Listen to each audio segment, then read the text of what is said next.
Bismillahirrahmanirrahim. Assalamualaikum warahmatullahi wabarakatuh.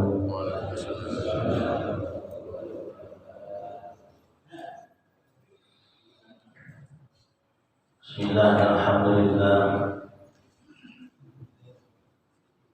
Alladzi faddalana ala katsirin min ibadihi al-mu'minin. Asyhadu an la ilaha illallah wahdahu la syarika lah. Wa asyhadu anna sayyidana wa nabiyyana Muhammadan abduhu wa rasuluh. Allahumma shalli ala sayyidina Muhammad wa ala ali sayyidina Muhammad. Assalamualaikum ya Rasulullah. Assalamualaikum ya Habibullah. Assalamualaikum ya Aminullah. Syukur pada Allah Subhanahu wa taala dapat bertemu kembali, berjumpa kembali pada rutinitas taklim ahad subuh. Tentu kita berdoa dan berharap mudah-mudahan taklim demi taklim yang telah sama-sama kita laksanakan mendapatkan ampunan, rahmat serta berkah rezeki dari Allah Subhanahu wa taala. Salawat dan salam tercurah dan terlimpah pada junjungan kita Nabi besar Muhammad sallallahu alaihi wasallam, juga kepada keluarganya, juga kepada sahabat-sahabatnya. Mudah-mudahan kita sebagai pengikutnya selamat dunia dan akhirat. Sedikit bro, jadi ada bingung sedikit. Bapak Ibu yang dirahmati Allah Subhanahu wa taala,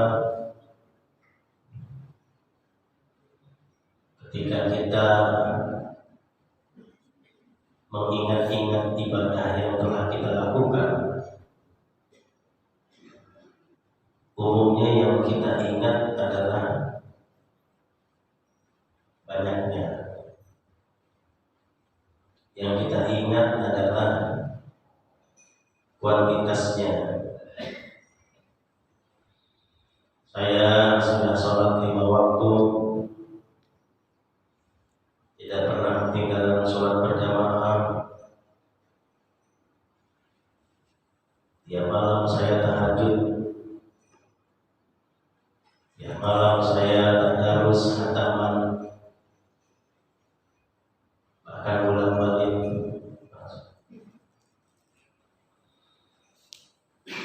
mendaras Al-Quran. Senin Kemis saya selalu puasa sunnah.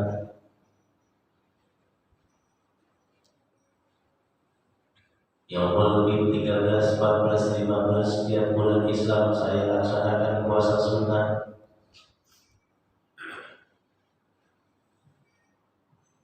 Tiap tahun bayar zakat, tiap Ramadan puasa, Ramadan umrah balik tanah air dan tanah suci. Umumnya itu yang kita ingat banyaknya, tapi itu bagus banget. Tapi pernahkah kita mengingat-ingat ternyata dalam Al-Quran ada ibadah yang tidak bernilai di sisi Allah? Itu yang perlu kita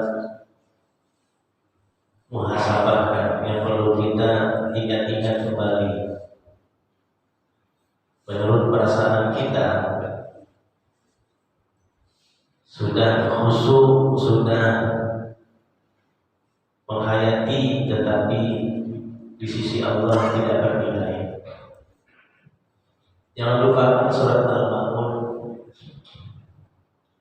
yang sudah terbiasa di lidah kita, sudah terbiasa pada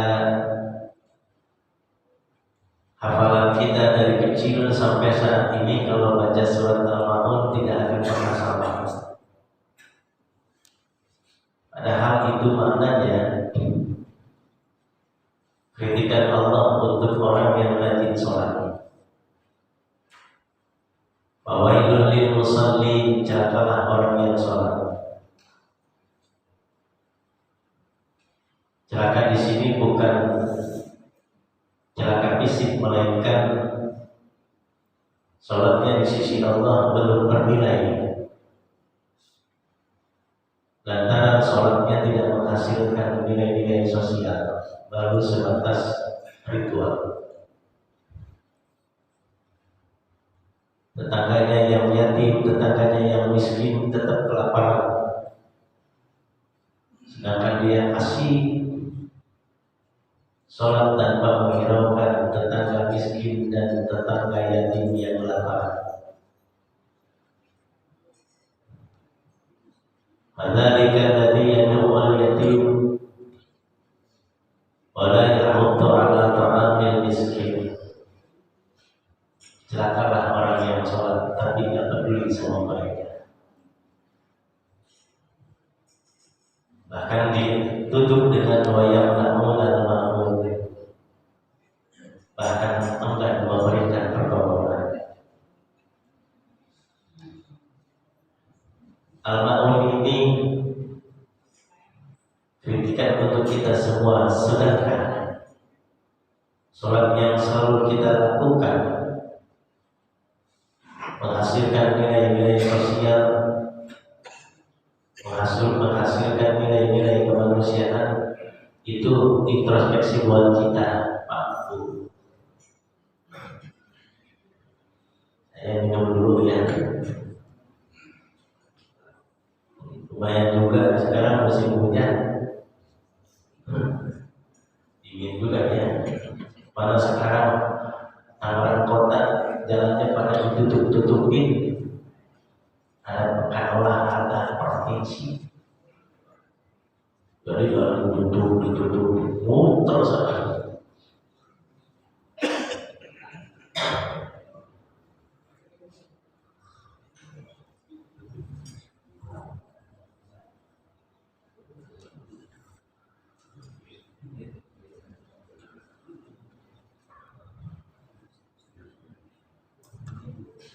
Masih banyak ayat-ayat yang memberitahukan bahwa ibadah kita belum bernilai di sisi Allah. Bukan ditolak, tapi tertunda. Kayak ini sih Pak Bu, Bapak ngirim SMS atau WA, ternyata Bapak belum punya pulsa. Itu yang Bapak kirim masih tertunda. Tapi ketika udah di pulsa, baru tuh artinya sebelum kita sholat kita belum menghasilkan nilai-nilai kemanusiaan, itu masih tertunda. Makanya harus ditebus dengan apa? Tadi menumbuhkan jiwa sosial, menumbuhkan kepedulian, baru nanti jadi masih tertunda, bukannya tertolak, bukan. Sehingga dalam surat Al-Qiyamah ada ayat yang berbunyi kullu nafsin bima kasabat rahina. Sesungguhnya di setiap diri ibadahnya tergadai. Itu dalam Al-Quran, kullu nafsin bima kasabat rahina. Sesungguhnya setiap orang ibadahnya tergadai. Bagaimana supaya bisa ditebus? Maka setiap ibadah yang kita lakukan harus bermanfaat bagi orang lain. Ibadah yang sangat tinggi itu wa ahsin kama ahsanallahu ilaik. Berbuat baik kepada orang lain sebagaimana Allah telah berbuat baik kepada diri kita. Dan yang bisa menebarkan nilai-nilai ketuhanan seluruhnya tanpa diskriminasi kepada seluruh alam adalah Nabi kita Muhammad SAW.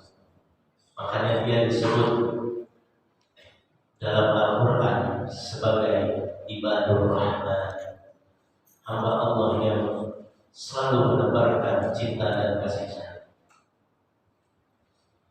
Bapak Ibu yang dirahmati Allah Subhanahu wa Ta'ala, kalau ini masih tertunda,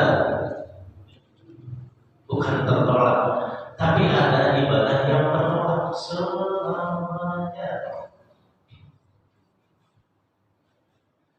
Kitanya udah sholat, udah ibadah puluhan tahun. Puluhan tahun kita sudah ibadah. Dan menurut perasaan kita, wah udah banyak banget kan. Udah banyak banget tuh. Tetapi ada yang belum hilang pada diri kita. Dan Al-Quran sudah memberitahukan ada perbuatan yang selamanya tertolak. Perbuatan apa? Bapak Ibu sudah tahu. Kita semua sudah tahu, yaitu perbuatan syirik. Cuma kita kalau sudah mendengar kata syirik buat orang lain, buat agama lain, buat aliran lain, buat penganut lain, padahal tidak tertutup kemungkinan kesyirikan itu ada pada diri kita. Itu yang kita kadang enggak ngeh. Allah Subhanahu wa Ta'ala berfirman dalam surat An-Nisa pada ayat yang ke-48. A'udzu billahi minasyaitonir rajim. Bismillahirrahmanirrahim. Inna Allah la yaghfiru an yushraka bihi wa yaghfiru ma duna dzalika liman yasha'. Wa man yushrik billahi faqad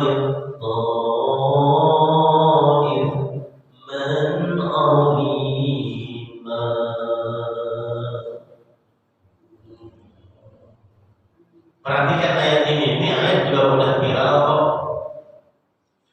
Udah sering kita dengar ayat ini, tetapi lihat maknanya. Innallah, sesungguhnya Allah la yaghfir, menggunakan fi'il mudhari, selamanya tidak akan Allah ampuni. Ayyushraka bi, perbuatan syirik. Ayyushrak, perbuatan syirik. La yaghfir, selamanya tidak Allah akan ampuni. Bentuknya fi'il mudhari, continuous and future tense. Selamanya, terus-menerus tidak pernah Allah akan ampuni, alias Allah tolak. Bukan tertunda,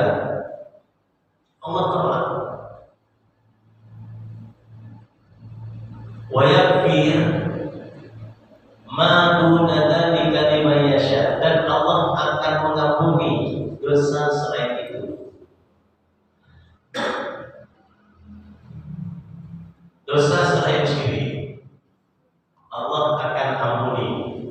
Dosa zina Allah ampuni. Dosa apa lagi? Dosa minuman keras, dosa judi Allah akan ampuni. Sampai ngebunuh pun Allah ampuni, tapi dengan syarat keluarganya memaafkan. Itu pun harus bayar dia. Tapi kan tetap masih ada pengampunan. Kalau syirik, syirik mah gak kelihatan sih.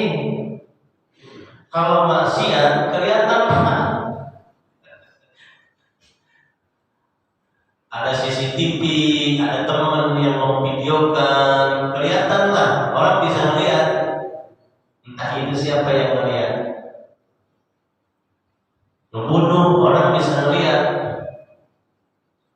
Kalau nggak melihat, ya mungkin nanti dari TKP ketahuan kan. Tapi yang namanya syirik nggak kelihatan. Cuman layak fir, selamanya Allah pernah dan selamanya tidak pernah Allah akan ampuni. Nah ini yang ngeri.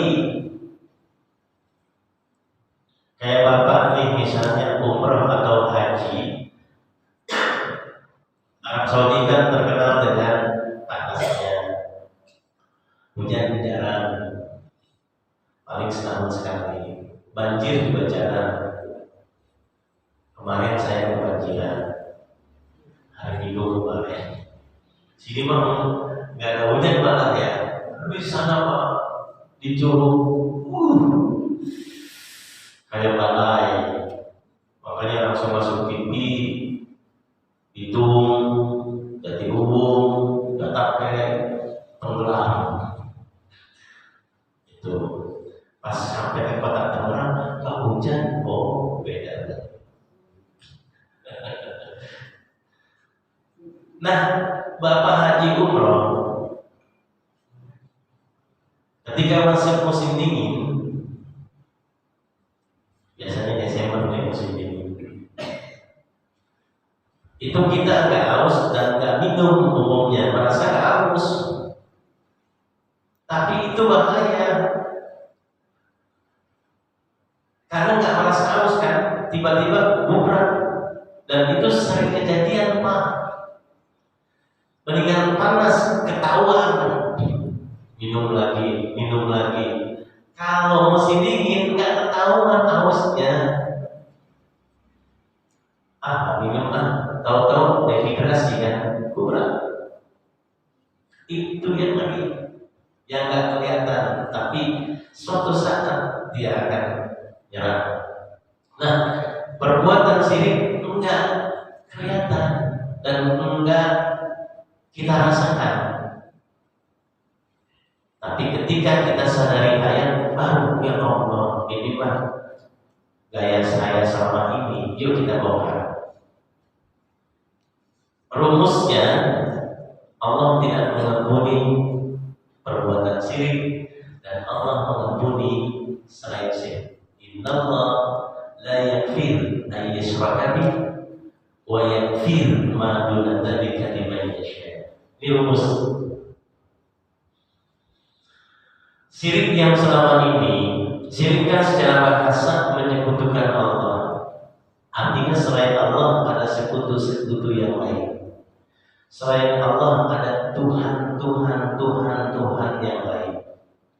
Bisa patung, bisa berhala, ya bisa materi, bisa duniawi dan lain sebagainya. Jadi menuhankan materi, menuhankan patung, menuhankan berhala.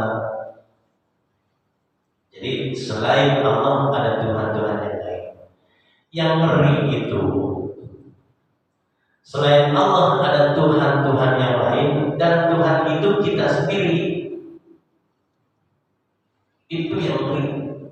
Kenapa? Ini ayat berikutnya. Nanti bisa dibuka di rumah ayat 49. Kalau tadi ayat 48. Alam tara ilal ladzina yuzakkuna anfusahum balillahu yuzakki man yasha' wa la yuzlamuna fatila. Kata Allah, perbuatan syirik itu adalah mereka orang yang menganggap dirinya paling suci,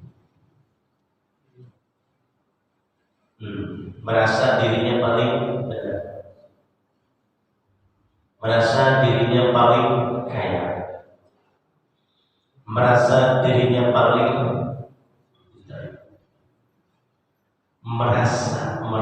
merasa tuh. Alam tara ilal ladzina yuzakkuna anfusahum, mereka orang-orang yang merasa dirinya suci, yang lain salah. Berarti dia sudah memposisikan dirinya sebagai Tuhan. Sebab yang paling suci adalah Allah. Dan jangan lupakan, itu gaya iblis. Makanya iblis selamanya tertolak. Kenapa? Merasa dirinya paling benar. Dan iblis, ma mana'aka an tasjud in amartuk. Apa yang menyebabkan kamu sehingga kamu tidak mau sujud kepada Adam? Padahal itu perintahku. Dia merasa saya lebih baik dari Adam. Ana khairun min khalaqtani min nar wa khalaqtahu min tin. Langsung kan dia merendahkan Adam. Aku lebih baik dari dia. Aku dari api, dia dari tanah. Sudah merendahkan orang, menganggap dirinya paling benar, yang lain salah, yang lain masuk neraka, yang lain enggak masuk ke dalam surga. Dan itu gaya Yahudi, dan itu gaya Nasrani. Ini yang jarang kita ngeh. Ternyata Tuhan itu selain Allah itu Tuhan, ternyata kita sendiri.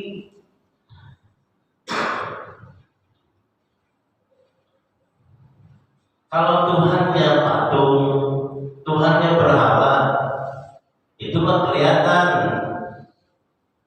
Itu mah udah pasti syirik, Pak. Yang repotnya nggak kelihatan. Kayak tadi, musim panas, aus kelihatan panas. Yang repot musim dingin, nggak kelihatan tiba-tiba. Ternyata Tuhannya itu adalah diri kita, karena kita merasa paling benar. Padahal yang paling benar hanyalah Allah. Merasa dirinya paling kaya, padahal yang paling kaya hanyalah Allah. Merasa dirinya paling pintar, padahal yang maha alim, yang menjadi sumber ilmu adalah Allah. Tapi kita merasa, nah ini kenapa kok ditolak sama Allah? Kata Allah, itu aku. Kenapa kamu mengambil posisiku? Yang paling pintar aku, yang paling kaya aku, yang paling suci aku.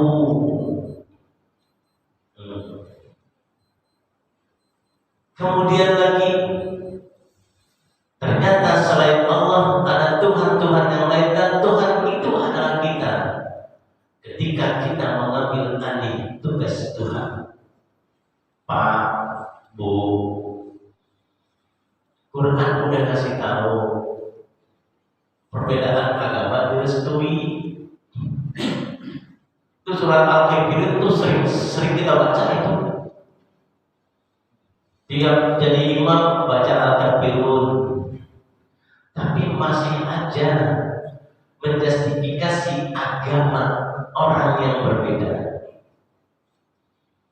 Perbedaan agama itu direstui oleh Al-Quran, tetapi Al-Quran tidak merestui adanya perpecahan.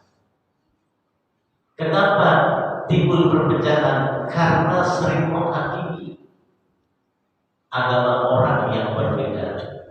Turunannya menghakimi mazhab orang yang berbeda. Turunannya menghakimi akidah orang yang berbeda. Padahal persoalan akidah, persoalan agama, persoalan keyakinan itu yang berhak menghakimi kata Allah, aku bukan kamu. Aku. Dalam surat Al-Hajj, surat yang ke-22, ada ayat yang ke-17, Allah Subhanahu wa taala berfirman, A'udzu billahi minasyaitonir rajim. Bismillahirrahmanirrahim. Innal ladzina amanu wal ladzina hadu was-sabiin wan nasara والمجوس والذين أشركوا إن الله يفصل بينهم يوم القيامة إن الله على كل شيء شهيد. Apa kata Allah? Innal ladzina amanu, sesungguhnya orang-orang yang beriman, walladzina hadu, orang-orang Yahudi, as-sabiin, orang-orang sabiin, wan nasara, orang-orang Nasrani, wal majusa, orang-orang Majusi, walladzina asyraku, orang-orang musyrik. Inna Allah, sesungguhnya Allah, yafsilu bainahum yaumal qiyamah, akan menghakimi mereka, memutuskan kepada mereka yaumal qiyamah, pada hari kiamat. Inna Allah ala kulli syai'in syahid, sesungguhnya Allah menjadi saksi atas segala sesuatu. Nah, berdasarkan surat Al-Hajj pada ayat yang ke-17, yang berhak menghakimi akidah orang yang berbeda, agama-agama itu hanya Allah. Itu pun pada hari kiamat nanti. Kenapa kita menghakimi agama orang, mazhab orang, keyakinan orang dengan label masuk neraka, dengan label bid'ah, sesat di dunia lagi? Itu kan gaya kita, Pak. Dan itu jarang kita sadari karena enggak kelihatan. Pas melihat ayat, karena belum ketemu ayat ini, masih ayat-ayat yang lain, ayat-ayat akhlak. Tapi ketika masuk ayat tentang siapa yang punya kewenangan untuk menjustifikasi akidah keyakinan manusia, baru kita nyadar, ya Allah, ini masalahnya. Saya dulu Pak sangat mengkafirkan orang.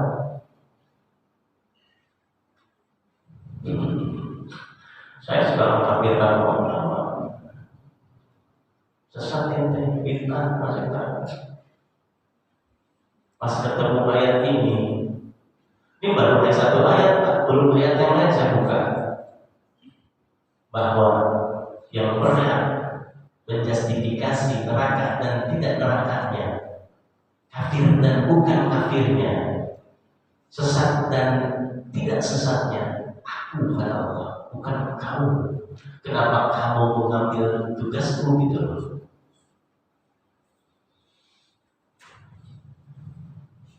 Ini tamparan. Sama surat Al-Ma'un itu tamparan buat kita Pak yang rajin sholat, tapi kasih dengan sholatnya tetangga yang miskin kelaparan. Itu tamparan buat kita loh Pak.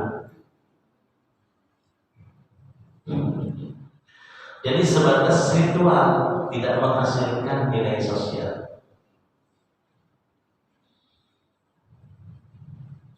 Jangan lupakan kisah Fir'aun dan Namrud. Itu Allah abadikan, bukan sebatas cerita. Itu buat kita. Allah abadikan kisah iblis, Allah abadikan kisah Namrud, Allah abadikan kisah Fir'aun. Buat Nabi Musa, buat zaman dulu. Bukan, itu buat kita. Bagaimana Namrud membakar Nabi Ibrahim gara-gara hanya beda akidah. Namrud itu mengeluarkan keputusan bakar Ibrahim hanya nggak sama akidahnya dengan dirinya, bakar. Dan itu terjadi di zaman sekarang tanpa kita sadari. Beda mazhab, darahnya halal. Beda fikih, darahnya halal. Itu yang sering terjadi. Padahal Quran udah ngasih tahu perbedaan agama, apalagi perbedaan fikih. Mazhab itu kan perbedaan fikih. Kok bisa mengkafirkan? Quran bicara tentang surga dan neraka, bicara apa? Tetapi untuk menjustifikasi kamu surga, kamu neraka, itu bukan wilayah kita. Quran bicara tentang surga dan neraka sebatas informasi. Orang kafir masuk ke dalam neraka akan disiksa begini. Kalla la yu'bazanna fil hutama wa ma adraka ma hutama narullahil muqada allati tattali'u 'alal afidah. Itu informasi, tapi untuk menjustifikasi kamu neraka, kamu surga, itu bukan kita. Kenapa kita mengambil alih tugas Tuhan? Ternyata selain Allah ada Tuhan, Tuhannya kita sendiri. Tuhannya kita sendiri. Jangan dibilang iblis ke ahli agama. Ahli ibadah, iblis itu ribuan tahun. Kita baru ibadah berapa tahun sih Pak? Ibu sekarang usianya berapa? Ada 25. Paling tinggi juga 30 ya. Paling kita ibadah berapa tahun sih? Kalah sama iblis. Jangan dibilang iblis itu melakukan pembunuhan, tidak. Dia ahli ibadah, dia ahli sujud, dia ahli zikir. Dia bisa komunikasi dengan Tuhan, kita nggak bisa. Dia bisa komunikasi dengan malaikat, kita nggak bisa. Dia bisa komunikasi dengan jin. Ya memang golongannya ribuan tahun dia ibadah. Ribuan tahun. Tapi dia menolak wasilah. Itu yang ketiga tuh, ibadah lama udah puluhan tahun tapi nolak wasilah. Kata Allah sujud sama Adam, enggak sujud, enggak mau. Kenapa dia menolak? Berharap putusan Allah khalifah dirinya, bukan dia. Makanya kata Allah, aku laknat kamu. Laknat di sini artinya selamanya Allah tolak ibadahnya. Makanya ibadah tanpa berwasilah kepada utusan Allah ditolak. Dan itu kita nggak merasa. Coba kata Allah sujud, enggak sujud. Malaikat sujud, malaikat sih sujud semua. Cuma ada makhluk dari golongan jin yang nggak mau menerima wasilah, anti wasilah. Ahli ibadah, ahli zikir, jangan ibadah. Ahli berjamaah, sholat berjamaah. Tapi ketika berbicara tentang wasilah alias tawasul, ditolak.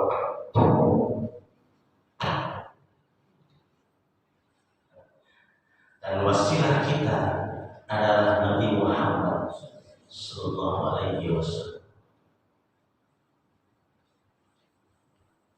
Penghubung wasilah itu penghubung aku. Jadi nggak bisa langsung duk. Ibu beli TV baru, TV-nya gede, berapa itu? Ibu nyalain, gerak, insya Allah semut semua. Hadirkan penghubung. Teknologi aja udah menjawab, Pak. Hadirkan penghubung, apa antena baru kelihatan. Sekarang TV analog mati banyak. Hadirkan tuh setbox apa? Itu pemerintah ini. Itu aja sudah menjawab, ya Allah. Teknologi menjawab tentang wasilah. Ini ada yang menolak, langsung kalau doa langsung ya Allah. Padahal Pak, banyak ayat-ayat yang menjelaskan tentang kalau berdoa itu datang dulu ke Nabi.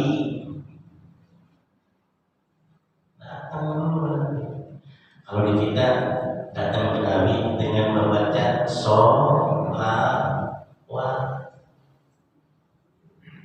Sholat nggak baca sholawat ditolak. Sholat nggak baca salam ke Nabi ditolak.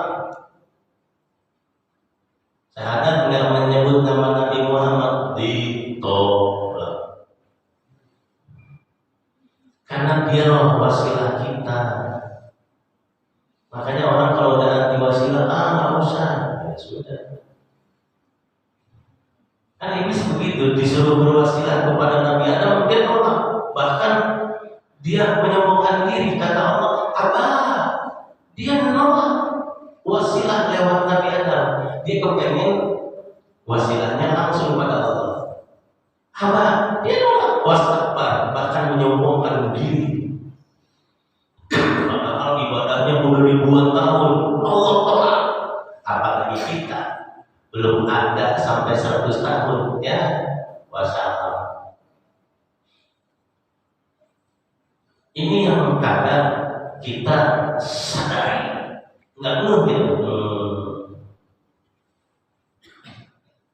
Bapak Ibu yang dirahmati Allah Subhanahu wa Ta'ala, jadi perbuatan yang selamanya menolak ibadah kita, tetapi kita sudah banyak ibadah adalah syirik. Hati-hati tuh Pak, syirik karena berhubungan dengan Allah langsung, berhubungan langsung kepada Allah Subhanahu wa Ta'ala. Sudah banyak ayat yang menjelaskan janganlah kamu menghakimi akidah orang yang beda, karena setiap penganut akan mengatakan agamanya yang terbenar. Maaf Pak, punten, Kata orang Kristen, kita ini gembala yang tersesat. Kata dia tuh kita kafir. Kata orang Buddha kita kafir. Ini internalnya ya. Jika saya baca-baca, kebetulan saya kan di kantor itu ditempatkan kerukunan umat beragama. Ketemunya dengan pendeta, ketemunya dengan biksu. Saya cuma tanya, Pak, menurut Bapak, di luar agama Bapak itu dapat predikat apa? Kafir. Oh, ya, tanya yang biksu, sama. Kalau tidak sesuai dengan agama Buddha, maka kafir masuk neraka. Sama kan? Kita pun sama. Di luar Islam, kafir masuk neraka. Nah, kalau semuanya mengklaim agamanya adalah yang terbaik dan terbenar, pasti saling mengkafirkan. Kan nggak selesai-selesai. Kalau Quran udah clear, bagimu agak mau, bagiku agak malu. Makanya kalau udah persoalan akidah, jangan pernah dikotak-katik. Sehingga ada ayat yang berbunyi surat Al-An'am 108, wa la tasubul ladzina yad'una min dunillah. Janganlah kamu mencaci maki Tuhan selain Allah. Fayasubullah aqwa bi ghairi ilm, karena mereka akan mencaci maki Allah tanpa ilmu. Tuh. Sama. Makanya kalau udah persoalan keyakinan, jangan pernah dikotak-katik keyakinan orang. Kalau menghasilkan perbedaan, ujung-ujungnya hanya saling menghormati, toleransi aja. Ya sudah, bagimu mazhabmu, bagiku mazhabmu. Nanti Allah yang akan menghakimi kita semua. Siapa di antara kita agama yang terbaik dan terbenar? Siapa di antara kita tafsir yang benar? Karena kita ini Pak, sesungguhnya bukan penganut agama, tetapi penganut tafsir-tafsir agama. Di antara kita saja kan beda. Ayatnya sama, tapi tafsirannya yang beda. Coba aja. Nah ini yang tanpa kita sadari, ternyata itu ada pada diri kita. Dan kesirikan itu mendarah daging, udah karatan. Ketika kita melihat orang berbeda sholat aja, ini mas sholatnya kagak sah. Kalau kalian diterima Allah, repot deh. Nanti bapak ibu kaget kalau haji atau umroh.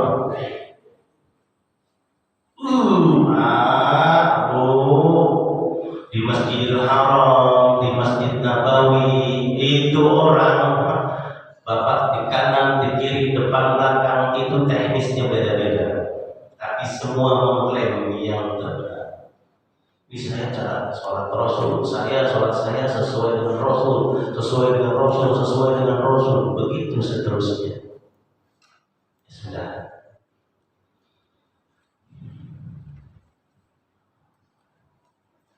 Ketika kita buka Quran, insya Allah makin dewasa. Saya dulu begitu Pak. Biasa lagi semangat wah, yang nggak semasa dengan saya, wah, kafir, kita sesat, malu neraka. Sangat banget dulu. Pas melihat ayat satu demi satu, ya Allah, ini mas saya banget. Ini mas saya banget ya Allah. Berantakan semua. Subhanallah, masyaallah. Lihat pakaian Nabi ada dalam surat Sabat ketika Nabi menghadapi perbedaan. Nabi nggak tanggung-tanggung yang dihadapi orang kafir musyrikin Mekah. Pada surat Sabat itu surat yang ke-34.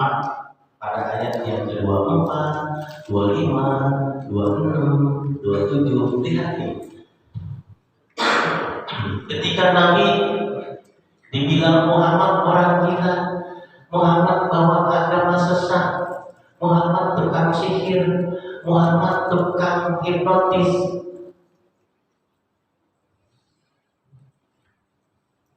Muhammad udah kagak waras.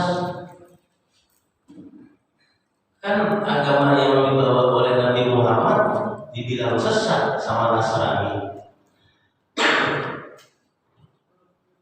Iya, kata Nasrani, ini agama apa nih yang dibawa si Muhammad? Oh, iya. Itu Nasrani yang nggak tahu Injil tuh. Padahal di Injil dikasih tahu kan, setelah Nabi Isa ada lagi Nabi. Karena dia ilmunya cetek, dia begitu. Kata Nasrani, ini agama apa nih? Sesat nih. Kenapa? Ya biasa orang yang ilmunya cetek begitu. Ketika dihadapkan dengan Injilnya, ngomong kata Nabi, orang Yahudi mengatakan kepada Nasrani, Nasrani itu sesat dan masuk surga. Apa? Itu diabadikan Pak dalam Al-Quran. Wa qalu la yadkhulul jannah illa man kana hudan aw nasara. Kata orang Yahudi, kan Yahudi duluan kan? Pas Nasrani muncul, apa aneh? Nasrani ini agama sesat nih, agama sesat. Enggak masuk surga.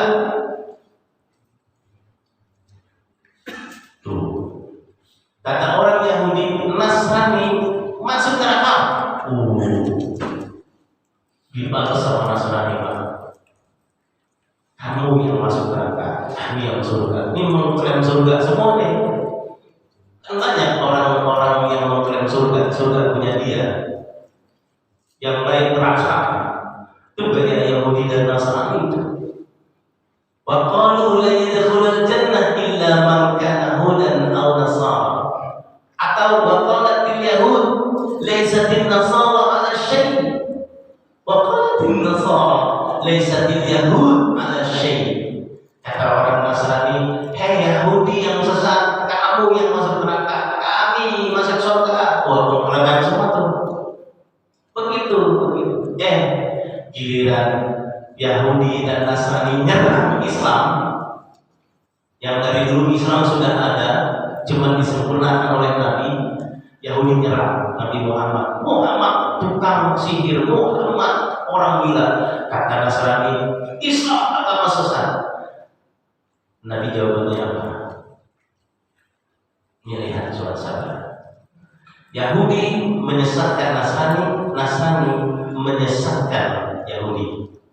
Yahudi menerakakan Nasrani, Nasrani menerakakan Yahudi. Ketika Yahudi dan Nasrani menyerang Nabi Muhammad, apa jawaban Nabi? Kata Nabi, Allah yang Maha Tahu siapa yang sesat di antara kita. Allahu Akbar. Nabi tidak balas Pak.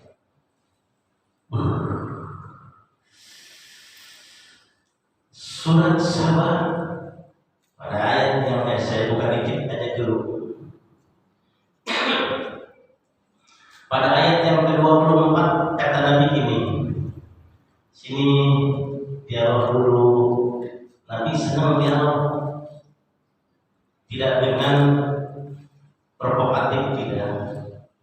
Sini. Ayo kita dialog dulu. Apa kata Nabi? Wa inna awliyakum la'ala huda aw fi dhalalin mubin. Ayo dialog dulu. Boleh jadi kamu yang benar, aku yang sesat.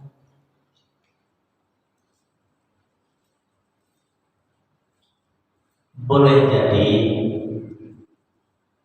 aku yang benar, kamu yang sesat. Tapi dialog dulu. Ayat berikutnya ini dia nih Al-Baqarah. Katakan oleh Muhammad, La tus'aluna amma ajramna. Kamu tidak dimintai pertanggungjawaban atas kesesatanku. Tapi ketika nunjuk dirinya, aku sesat. Coba. La tus'aluna amma ajramna. Kamu tidak dimintai pertanggungjawaban atas kesesatanku. Ketika Nabi menunjuk orang kafir musyrik, wala tus'alun amma ta'malun, dan aku tidak dimintai pertanggungjawaban atas apa yang kamu lakukan. Harusnya kalimatnya, kalau pengen adil gini, kamu tidak dimintai pertanggungjawaban atas kesesatanku, dan aku tidak dimintai pertanggungjawaban atas kesesatanku. Ketika nunjuk dirinya, ya aku sesat. Tapi ketika nunjuk orang lain, Nabi tidak menggunakan kata sesat. Allah Akbar. Kalau kita mah enggak, udah nunjuk dirinya, paling suci, kamu neraka. Makanya kalau udah melihat Al-Quran, ketampar semua. Saya bangga. Waduh, kacau. Allah Akbar. Nabi mengatakan dirinya sesat. Kita bisa gak mengatakan diri kita sesat? Asal sesat hanya untuk orang lain. Sedangkan Nabi sesat.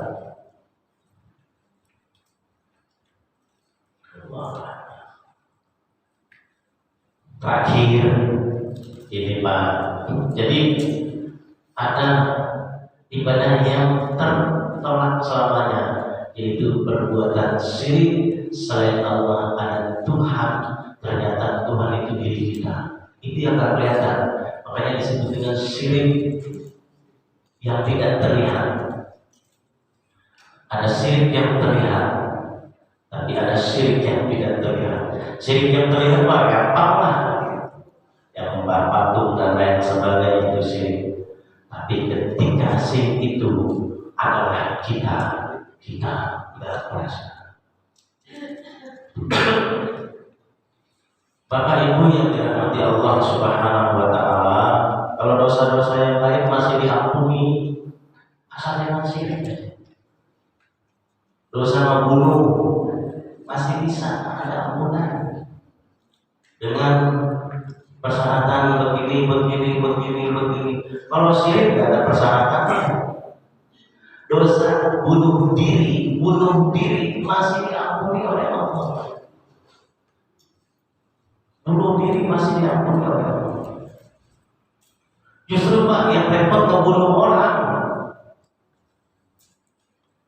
Dalam surat Al-Maidah pada ayat yang ke-27, 26, 8, 29, 30 tentang pembunuhan Qabil terhadap Habil. Bagaimana dosanya? Yuk kita buka.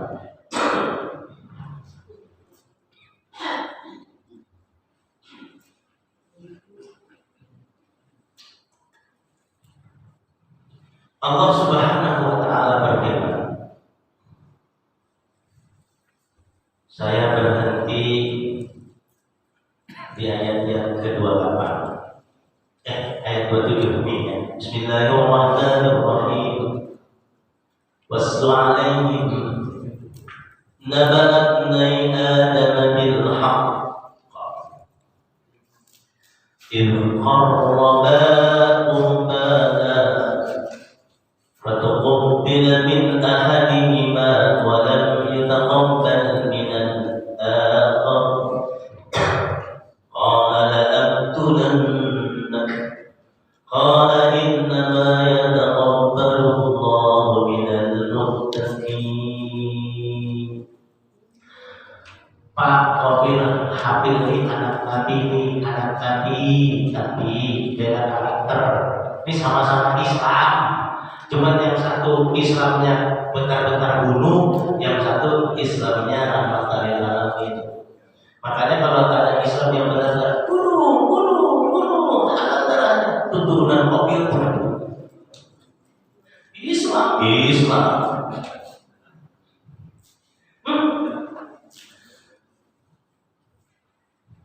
Ada yang mengatakan gara-gara perempuan. Ada juga yang mengatakan hadis-hadis juga nih Pak, dua-duanya sama hadis. Ada yang mengatakan ini persoalan wasiat kepemimpinan. Jadi kepemimpinan Nabi Adam wariskan ke Qabil marah.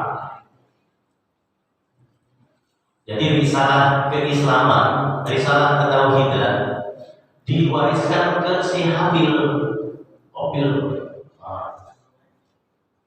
Kata Qabil, aku bunuh kamu. Emang Qabil siapa yang Qabil? Seorang. Dan itu terjadi sepanjang masa yang membunuh Islam adalah orang Islam sendiri. Askar Rasul kan begitu, yang membunuh orang Islam sendiri. Jadi kata Nabi, musuhmu bukan orang lain, saudara. Ini dia nih, ayat 28. Apa jawaban Qabil? La in basatta ilayya yadak litaqtulani ma ana bibasitin yadiya ilayk liaqtulak inni akhafu Allah rabbal alamin. Sungguh jika engkau Qabil menggerakkan tanganmu kepadaku untuk membunuhku, aku tidak akan menggerakkan tanganku untuk membunuhku. Aku takut pada itu. Jadi kalau ciri Islam yang asli begitu, nggak mau bunuh-bunuh, nggak mau. Kemudian ayat 29-nya, Inni uridu an tabu'a bi ismi wa ismik fatakuna min ashabin nar wa dhalika jazaa'ul zalimin. Sesungguhnya aku ingin agar engkau kembali dengan membawa dosa membunuhku dan dosamu sendiri, maka engkau akan menjadi penghuni neraka. Dan itulah balasan bagi orang yang zalim. Jadi kalau membunuh orang, dosanya dua. Tuh, satu, nanggung dosa yang dibunuh dan dosa diri kita sendiri. Tapi kalau bunuh diri, dia nanggung dosanya sendiri tanpa menanggung dosa orang lain. Makanya dua-duanya sama-sama berdosa. Tetapi dosa membunuh orang itu ada dua yang ditanggung. Satu, dosa menanggung orang yang dibunuh. Yang kedua, menanggung dosa dirinya sendiri. Kalau dosa bunuh diri, dosa menanggung dirinya saja, tapi tidak menanggung dosa orang lain. Dosa membunuh orang itu bisa masih diampuni kalau pihak keluarganya memaafkan. Ya udah, saya maafkan, biarkan saya maafkan. Kan ada beberapa hari yang anaknya ditembak, dia mau nyolong dia. Anaknya keluar, ditembak. Jadi merampok, anaknya nggak tahu keluar, ditembak. Karena CCTV, pihak keluarganya memaafkan. Ternyata sama-sama satu daerah. Yang ditembak orang kampung, yang nembak orang kampung. Pas ditangkap sama polisi, dipertemukan sama orang tuanya. Tanya, kamu dari mana? Saya dari Lampung. Enggak, sama saya. Kenapa kamu nembak saya? Saya panik pak, dimaafin pak. Ada ini.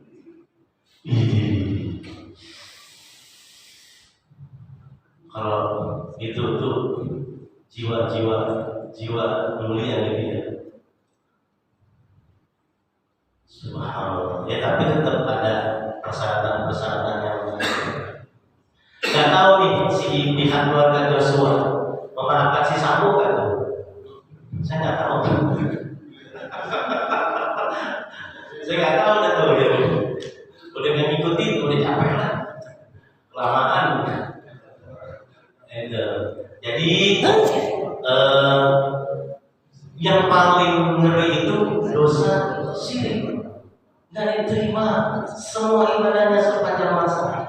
Kalau dosa yang lain Allah masih ampuni pak, masih ampuni bu.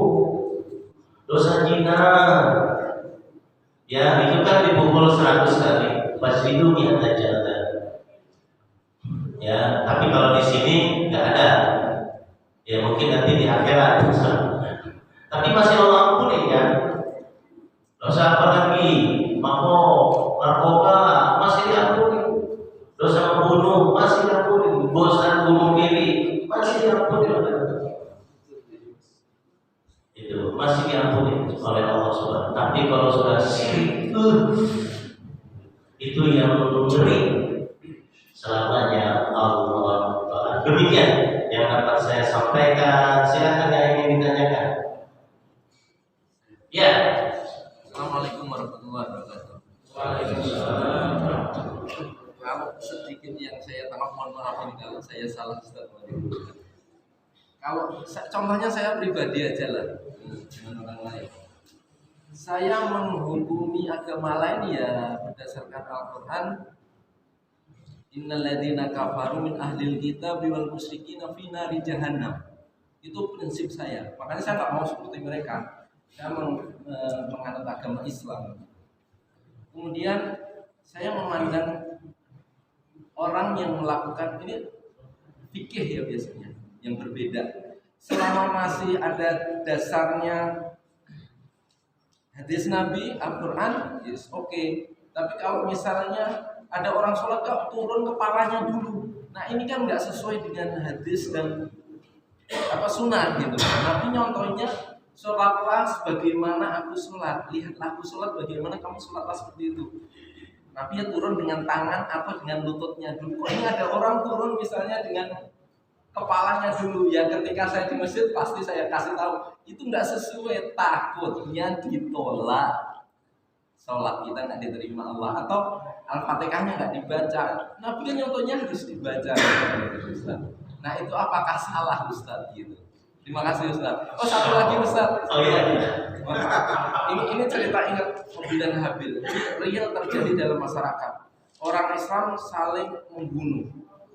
Nah, seandainya di jalan saya dijahati oleh seseorang, orang itu Islam, saya perlu membalas atau saya diam saja?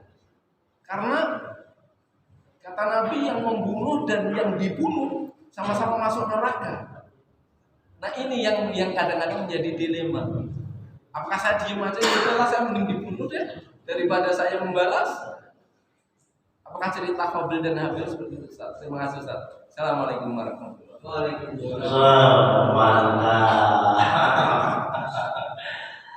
Bapak Ibu yang dirahmati Allah Subhanahu wa taala. Pertanyaan pertama, iya benar. Innal ladzina kafaru min ahlil kitab wal musyrikina fi nari jahannam khalidina fiha ulaika hum syarrul bariyah. Sesungguhnya orang-orang kafir dari ahli kitab dan orang kafir dari orang-orang musyrik, mereka di dari jahannam khalidina fiha. Betul. tapi kan itu sebatas informasi.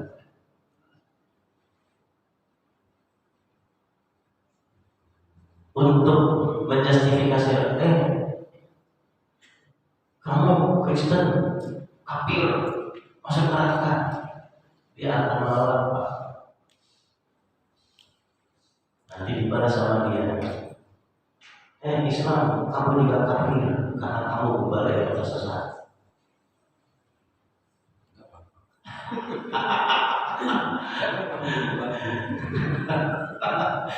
Kenapa?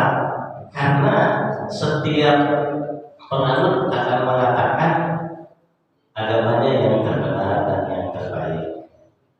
Dan kita ini dianggap kafir oleh mereka.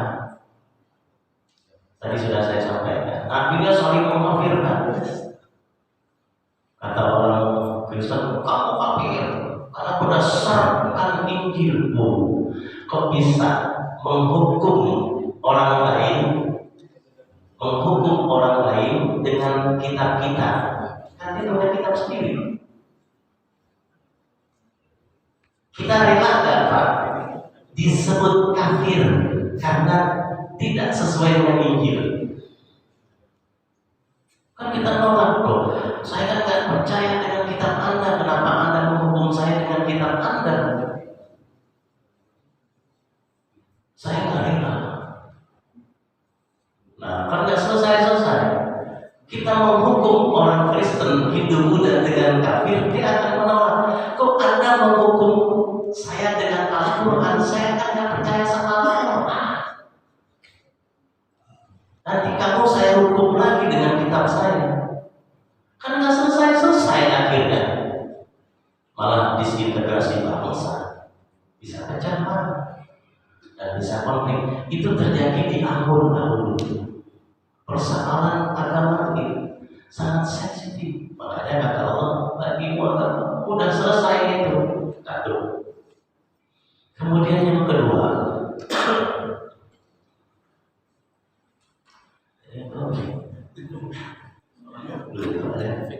tentang sholat. Tentang sholat. Iya. Beda madhab. Benar. Iya Pak, setiap mazhab itu punya referensi masing-masing. Contoh, selama dia punya referensi dengan sanad yang berbeda, itu nggak masalah.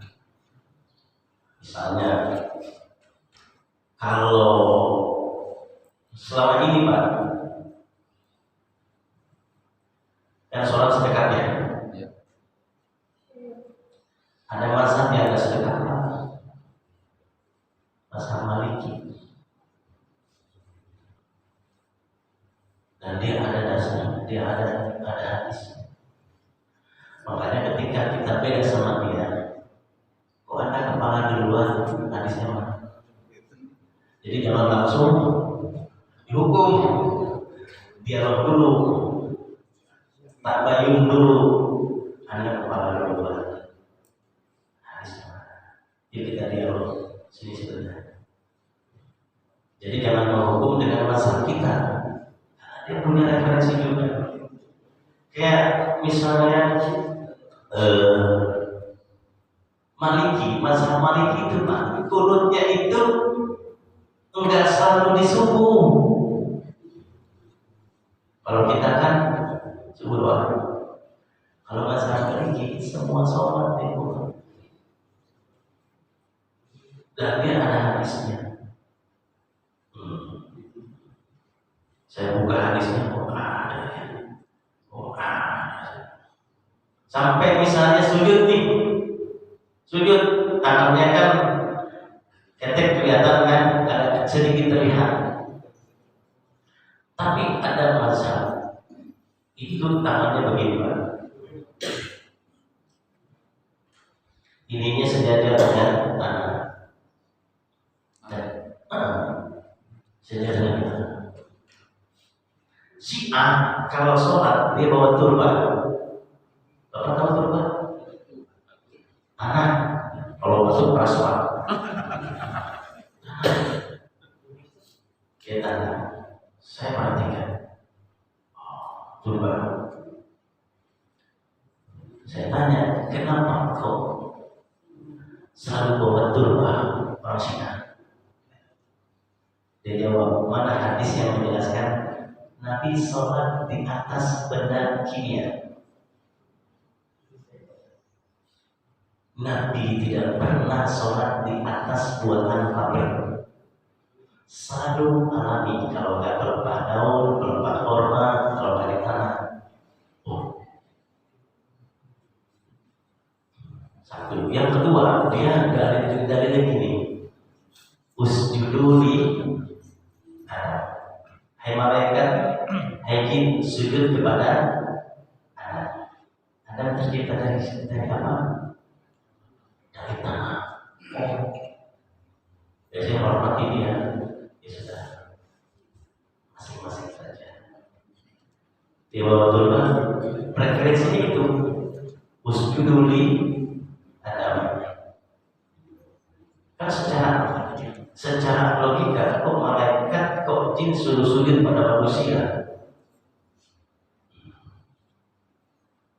dan manusia tercipta dari tanah. Oh, jadi dasar orang Syiah kenapa bawa turban?